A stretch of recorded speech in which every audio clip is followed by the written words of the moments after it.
been good. I haven't walked the floor yet. I breezed through it very quickly, but I'm excited to go back down and buy some stuff and goof off on the floor. All right, there you go. Now, with Supermansion, we're in the landscape of superheroes, and with that, there's so many of them out there. It's hard to sometimes make your way through, all of those characters. But with this one, it's a little different in terms of characters that are people already have feelings towards and ideas about. So what is it like to have that freedom with something with that type of IP where it's been created and not? Yeah.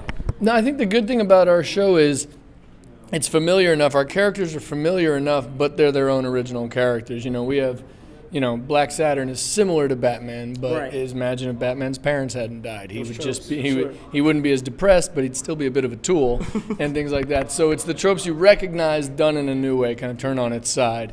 So it's familiar but brand new, which I think is a fun thing about our show, and that is a testament to kind of how good and well versed in comics Zeb is. Awesome. But also, if you're going to do a show parodying superheroes, get the guys who wrote the comics. You know what I mean? Get Zeb, get Matt, get those guys. All right. Now, with a series like this, where in terms of the style of the show being stop motion versus having live action, can you comment on that and how it's easier to be able to do that voice versus some of the other challenges that may come with live action? Yeah, I mean, the challenges of stop motion are obviously time. It takes forever to do it, but it also is supposed to because it looks like the way it does. But the freedom you get as an actor doing animation is you can do anything. They can literally animate to anything you do. If you do something new in the booth, they can go back and reanimate or add that to the animatic or the animated Final Cut.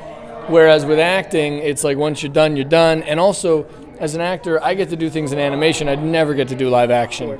I'm probably wouldn't get to play Batman necessarily, but I get to do,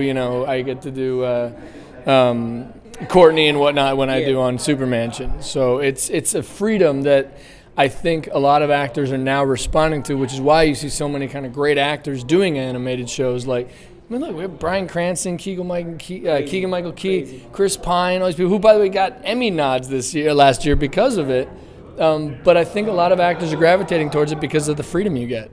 The freedom you get in characters, not just in choices, but in the characters you get to play. Awesome. Well, Brekin, thank you so much, man. I appreciate it. I was just talking to Brekin just a moment ago, and we live in an interesting time now with the landscape of superheroes. And can you talk a bit about now jumping kind of into that, being in that foray, so to speak? Yeah, I think it's good because even if you didn't grow up reading comic books, I think everyone has a good comic book literacy now. They know that there are darker heroes, that there are happier heroes, the difference between Marvel and DC heroes. So we can play with all of those ideas without having to bring the audience up to speed first, because everybody likes these characters now, which is great. As a comic book nerd, it's like we're suddenly we won, right? We won the culture. The culture war is over, and we won.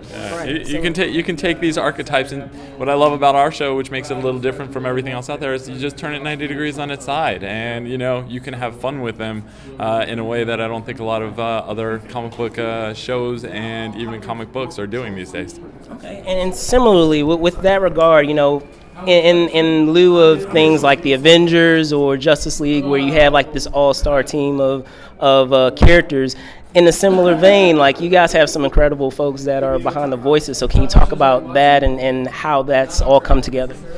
Yeah, it's all come together piecemeal, but I think the reason we were able to get the people we did is that when you're really good at voices like these, like Keegan-Michael Key and Bryan Cranston and Chris Pine, they're so good at it. And Brekin, yeah, of course. They love to get the opportunity to do it. So they get to come in and in an hour do 3 crazy characters. Like Chris Pine gets to play villains or ugly characters, which he doesn't get to play. No one's going to hire him to play that in a movie. They want the full Pine experience, And so he likes being able to come in and play a goblin or something that it allows them the opportunity to do things they wouldn't be able to do. And what's great, especially about our voice cast, is both Keegan and Chris were both nominated for an Emmy for their work. And you look at it and you're just like, oh, they're up against people like Seth MacFarlane or one of the South Park guys. And then it's, these two wonderful, talented guys from our show doing it. Yeah. And in the same regard, side note, now that you guys are here at C2E2, are you going to have a chance to kind of like geek out and visit the floor or go to any panels, or is it pretty much all? I've already been on the floor. I was up at I walked in there when it opened. I've bought probably way too much stuff that I shouldn't be buying, and yeah. I didn't get up early this morning because I had a big steak last night. So I'm 40 years old now, and so now apparently I get hungover from eating a steak, which is terrible. But after this, I'm definitely geeking out. I'm going to try to find some old Garbage Pail Kids. That's what I'm looking for. Nice. Well, guys, thank you so much for your time. I appreciate it. Really appreciate it.